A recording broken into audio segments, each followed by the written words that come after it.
இந்த ஆழமான தேடலுக்கு உங்களை வரவேற்கிறோம். இன்று நாம் 8ஆம் வகுப்பு தமிழ் பாடப்புத்தகத்தில் இடம்பெற்றுள்ள ஆழிக்கு இணை என்ற அற்புதமான கவிதை பகுதியைப்பான் முழுமையாக ஆராயப் போகிறோம். ஆமா. ஆனால் இந்த கவிஞர் மட்டும் சற்று வித்தியாசமாக சிந்தித்து அந்த எல்லையற்ற கடலோடு தமிழை ஒப்பிடுகிறார். கடல்?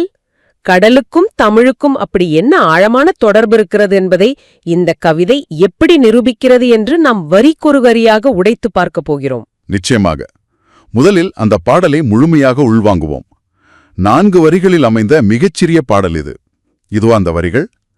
முத்தமிழ் துய்ப்பதால் முச்சங்கம் கண்டதால் மெத்த வணிகலமும் மேவலால் நித்தம் அணைகிடந்தே சங்கத்தவர் காக்க ஆழிக்கிணை கிடந்த தேத்தமிழிண்டு. முதல் வரியை எடுத்துக்கொள்வோம். முத்தமிழ் துய்ப்பதால். சரி. இங்கு துய்ப்பதால் என்ற சொல்லுக்கு 2 வகையான அர்த்தங்கள் உண்டு.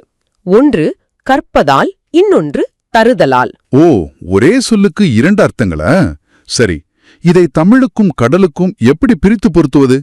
தமிழுக்கு முத்தமிழ் என்றால் இயல், இசை, நாடகம். மிகச்சரி. அதை வைத்து பார்த்தால் இயல், இசை, நாடகம் என முத்தமிழாய் வளர்ந்ததை நாம் கற்பதால் என்று பொருள் கொள்ளலாம். இது தமிழுக்கு பொருந்துகிறது. ஆனால் கடலுக்கு எப்படி முத்தமிழ் இருக்கும்? அங்கேதான் கவிஞரின் மூளை சிறப்பாக செயல்படுகிறது. கடலுக்கு பொருள் கொள்ளும்போது நாம் முத்தமிழ் என்பதை 3 தமிழ் என்று பார்க்கக்கூடாது. அதை முத்து கூட்டல் அமிழ் என்று பிரிக்க வேண்டும். அட, முத்து கூட்டல் அமிழ், அதாவது கடலின் ஆழத்தில் அமிழ்ந்து முத்தினை எடுத்தல். அதேதான். முத்தினை அமிழ்ந்தெடுத்து நமக்கு தருதலால் என்று கடலுக்கான பொருளைக் கொள்ள வேண்டும். தமிழுக்கு கற்பதால், கடலுக்கு முத்தினை தருதலால். வாவ், நம்பவே முடியவில்லை. அப்படியென்றால் அடுத்த சொற்றொடரான முச்சங்கம் கண்டதால் என்பதும் இப்படித்தான் செயல்படுகிறதா? தமிழுக்கு முச்சங்கம் என்றால் முதல் சங்கம், இடைச்சங்கம், கடைச்சங்கம். இந்த 3 மாபெரும் சங்கங்களால் தமிழ் வளர்க்கப்பட்டது. இது தமிழுக்கான நேரடியான அர்த்தம். ஆனால் கடலுக்கு எப்படி 3 சங்கங்கள் அமையும்? தமிழுக்கு எப்படி 3 சங்கங்களோ அதேபோல கடல் நமக்கு அரிய வகையான 3 சங்குகளை தருகிறது. வெண்சங்கு, சலஞ்சலம், பாஞ்சசன்யம் ஆகிய 3 வகையான சங்குகள். ஓஹோ, 3 சங்கங்கள் ஒரு பக்கம், 3 வகையான சங்குகள் இன்னொரு பக்கம். வார்த்தைகள் அச்சு பிசகாமல் அப்படியே பொருந்துகின்றன. சரி, அடுத்த வரியான மெத்த வணிகலமும் மேவலால் என்பதற்கு வருவோம். மேவலால் என்றால் என்ன? மேவலால் என்றால் பொருந்துதலால் அல்லது தன்னிடம் பெறுதலால் என்று பொருள். சரி, கடலுக்கு பொருத்துவது எளிது. மெத்த வணிகலம் என்பதை மிகுதியான வணிக கப்பல்கள் என்று எடுத்துக்கொள்ளலாம். கடலானது தன்னிடம் மிகுதியான பெரிய வணிக கப்பல்கள் எப்போதும் சென்று கொண்டபடியே இருப்பதை பெற்றிருக்கிறது. அதாவது மேவலால் பெறுதலால் என்று கடலுக்கு பொருள் கொள்ளலாம். மிகச்சரி. ஆனால் இதை தமிழுக்கு எப்படி பொருத்துவது? தமிழுக்கும் வணிக கப்பல்களுக்கும் என்ன சம்பந்தம்? நீங்கள் அந்த வார்த்தையை சற்று தவறாக பிரிக்கிறீர்கள். தமிழுக்கு படிக்கும்போது அதனை மெத்த கூட்டல் அணிகலன் என்று பிரித்து படிக்க வேண்டும். அடடா, மெத்த அணிகலன். ஒரு மொழிக்கு இது அணிகலனாக இருக்க முடியும்? அதன் மிகச்சிறந்த இலக்கியங்கள் தானே? ஆமாம். தமிழ்மொழி தனக்கு அணிகலன்களாக 5 பெருங்காப்பியங்களை பெற்றுள்ளது. அவற்றை தன் கவிஞர் தமிழுக்கான மெத்த அணிகலன் என்கிறார். அந்த பெருங்காப்பியங்கள் தமிழுக்கு பொருந்தி இருப்பதால், அதாவது மேவலால் என்று இதை பொருள் கொள்ள வேண்டும். ஒரு பக்கம் பிரம்மாண்டமான வணிக கப்பல்கள், மறுபக்கம் 5 பெருங்காப்பியங்கள் என்னும் அணிகலன்கள். இரண்டையும் மெத்த வணிகலன் என்ற வார்த்தைக்குள் கொண்டு வந்த விதம் அற்புதம். சரி, அடுத்த வரிக்குச் செல்வோம். நித்தம் அணை கிடந்தே சங்கத்தவர் காக்க. நித்தம் என்றால் நாள்தோறும், அணை கிடந்தே என்றால் தங்கியிருந்து அல்லது தடுத்து நிறுத்தி என்று பொருள். ஆனால் சங்கத்தவர் என்றால் யார் என்று நினைக்கிறீர்கள்? சங்க பலகையில் அமர்ந்திருந்த மாபெரும் சங்கப்புலவர்கள்தானே? 100க்கு 100 சரி. சங்க பலகையில் அமர்ந்திருந்த சங்கப்புலவர்களால் தமிழ் மிக கவனமாக பாதுகாக்கப்பட்டது. அதுதான் சங்கத்தவர் காக்க என்பதன் பொருள். அப்படியென்றால் கடலுக்கு கடல் எதை பாதுகாக்கிறது? நான் சற்று யூகிக்கிறேன். கரையில் இருக்கும் ஷங்கினை தன் அலையால் அடித்துச் செல்லாமல் அலைகளையே ஒரு கவசமாக மாற்றி தடுத்து நிறுத்தி அந்த ஷங்குகளை கடல் பாதுகாக்கிறது, அப்படிதானே? மிகச் சரியான புரிதல். கடல் தன் அலையால் தடுத்து நிறுத்தி சங்கினை காக்கிறது.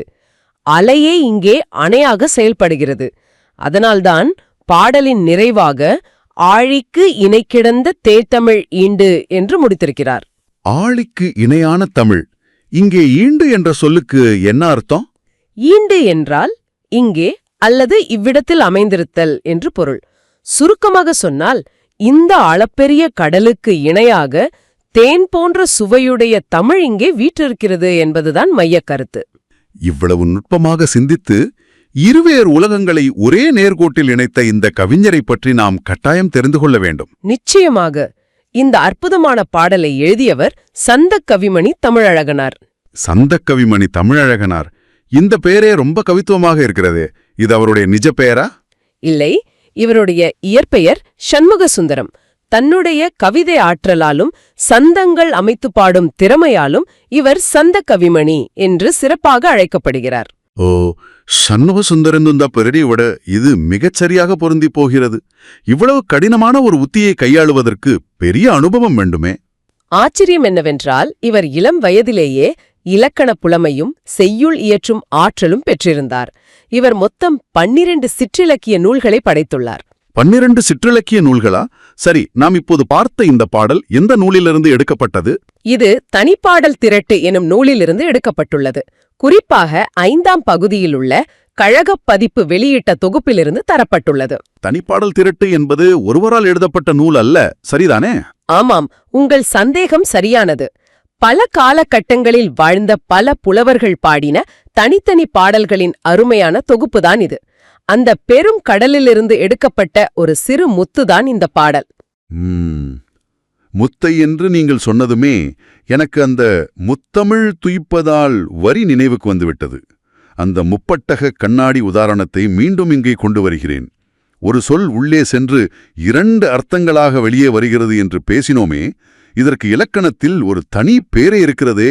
ஆமாம், ஒரு சொல் அல்லது ஒரு தொடர் இருபொருள் தருமாறு அமைவது இரட்டுற மொழிதல் அணி எனப்படும். இரட்டுற மொழிதல். இதை நாம் பேச்சு வழக்கில் வேறொரு பேரில் சொல்லுவோமே, சிலேடை என்று சொல்வார்களே, அது இதுதானா? சந்தேகமே வேண்டாம், அதேதான். இரட்டுற மொழிதல் அணியின் மாற்று பெயர்தான் சிலேடை. இந்த ஆழிக்கு இணைப்பாடலில் உள்ள சொற்றொடர்கள் தமிழ், கடல் ஆகிய இரண்டுக்கும் பொருந்துமாறு அமைந்துள்ளதால் இது இரட்டுற மொழிதல் அணிக்கு ஆக சிறந்த எடுத்துக்காட்டு. மிக அற்புதம். சரி, இவ்வளவு ஆழமாக பார்த்துவிட்டோம். இப்போது நாம் ஒரு சுவாரஸ்யமான பகுதிக்கு வரப்போகிறோம். கேளுங்கள், நான் மாணவனாக பதில் சொல்கிறேன். அட, இது நல்ல சிந்தனை. உடனே ஆரம்பிக்கலாம். முதல் கேள்வி, பாடலின் தலைப்பு என்ன? ஆழிக்கு இணை. ஆழிக்கு இணை பாடலின் ஆசிரியர் யார்? சந்தக் கவிமணி தமிழழகனார். ஆழி என்பதன் பொருள் என்ன? கடல். முத்தமிழ் எவை? இயல், இசை, நாடகம். முச்சங்கம் எவை? முதல், இடை, கடைச்சங்கம். சரியானது. துய்ப்பதால் என்பதன் பொருள் என்ன? கற்பதால் மற்றும் தருதலால். மேவலால் என்பதன் பொருள்? பொருந்துதலால், பெறுதலால். தமிழழகனாரின் இயற்பெயர் என்ன? சண்முக சுந்தரம். சண்முக சுந்தரத்தின் சிறப்பு பெயர் என்ன? சந்தக் கவிமணி. கடலில் கிடைக்கும் 3 வகையான சங்குகள் எவை? வெண்சங்கு, சலஞ்சலம், பாஞ்சு சன்னியம். தமிழுக்கு மெத்த வணிகலனாக, அதாவது அணிகலனாக அமைவது எது? ஐம்பெரும் காப்பியங்கள். மெத்த வணிகலன். இதை எப்படி பிரித்தெழுதுவீர்கள்? மெத்த கூட்டல் அணிகலன். தமிழை பாதுகாத்தவர்கள் யார்? சங்கப் பலகையில் அமர்ந்திருந்த சங்கப் புலவர்கள். கடல் எதை தடுத்து நிறுத்தி சங்கினை காக்கிறது? தன் அலையால் தடுத்து நிறுத்தி. மிகச்சரி. ஒரு சொல் இரு பொருள் தருமாறு அமைவது எந்த அணி? இரட்டுற மொழிதல் அணி. இரட்டுற மொழிதல் அணியின் வேறு பெயர் என்ன? சிலேடை. தனிப்பாடல் திரட்டு என்பது என்ன? புலவர் பலரின் பாடல்களின் தொகுப்பு. இப்பாடல் தனிப்பாடல் திரட்டின் எந்த பகுதியிலிருந்து எடுக்கப்பட்டுள்ளது? 5ஆம் பகுதி. எந்த பதிப்பகத்தால் வெளியிடப்பட்டது? கழகப் பதிப்பு. தமிழழகனார் எத்தனை சிற்றிலக்கிய நூல்களை படைத்துள்ளார்? 12 நூல்கள். தமிழழகனார் இளம் வயதிலேயே எதில் ஆற்றல் பெற்றிருந்தார்? இலக்கண புலமையும் செய்யுளியற்றும் ஆற்றலும். கடல் முத்தமிழுக்கு இணையாக எதை தருகிறது? முத்தினை அமிழ்ந்தெடுத்தல். முத்தமிழ் துய்ப்பதால் இதில் கடல் கூறும் பொருள் என்ன? முத்தினை தருதலால். முத்தமிழ் துய்ப்பதால் இதில் தமிழ் கூறும் பொருள் என்ன? முத்தமிழாய் வளர்ந்து கற்பதால். முச்சங்கம் கண்டதால் கடல் கூறும் பொருள். 3 வகையான சங்குகளை தருதல். முச்சங்கம் கண்டதால் தமிழ் கூறும் பொருள். முச்சங்கங்களால் வளர்க்கப்பட்டது. மெத்த வணிகலன் கடல் கூறும் பொருள் என்ன? மிகுதியான வணிகக் கப்பல்கள். மெத்த வணிகலன் தமிழ் கூறும் பொருள் ஐம்பெருங்காப்பியங்கள் என்னும் அணிகலன். நித்தம் அணை கிடந்தே தமிழ் கூறும் பொருள் சங்கப் பலகையில் அமர்ந்திருத்தல். நித்தம் அணை கிடந்தே கடல் கூறும் பொருள் அலையால் தடுத்து நிறுத்துதல். ஆழிக்கு இணைப்பாடலில் தமிழை எதனுடன் ஒப்பிட்டு பாடியுள்ளார்? கடலோடு. நம் முன்னோர்கள் தமிழை எவற்றோடு ஒப்பிட்டு மகிழ்ந்தனர்? அமுதம், நிலவு, வானம். பாரதியார் தமிழை எதனுடன் ஒப்பிட்டு பாடினார்? முன்னோர்கள் வழியிலேயே அமுதம், நிலவு, வானம் என்று ஒப்பிட்டார். இப்பாடலில் எவ்வகை அணி அணைம்பெற்றுள்ளது? இது இரட்டுற மொழிதல் அணி. ஈண்டு என்ற சொல்லின் பொருள் பாடலின்படி எதை குறிக்கிறது?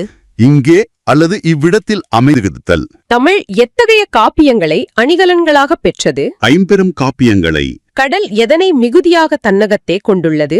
வணிக கப்பல்கள். சங்கத்தவர் என்று பாடலில் குறிப்பிடப்படுவோர் யார்? சங்கப் புலவர்கள். தமிழழகனார் இயற்றிய நூல்களின் வகை என்ன? சிற்றிலக்கிய நூல்கள். கடைசி கேள்வி, இக்கவிதை பகுதி உணர்த்தும் மையக் கருத்து என்ன? கடலுக்கு இணையான தமிழின் பெருமை. மிக அற்புதம். 40 கேள்விகளையும் ஒரு பந்தயத்தைப் போல மிக நேர்த்தியாக முடித்துவிட்டோம்.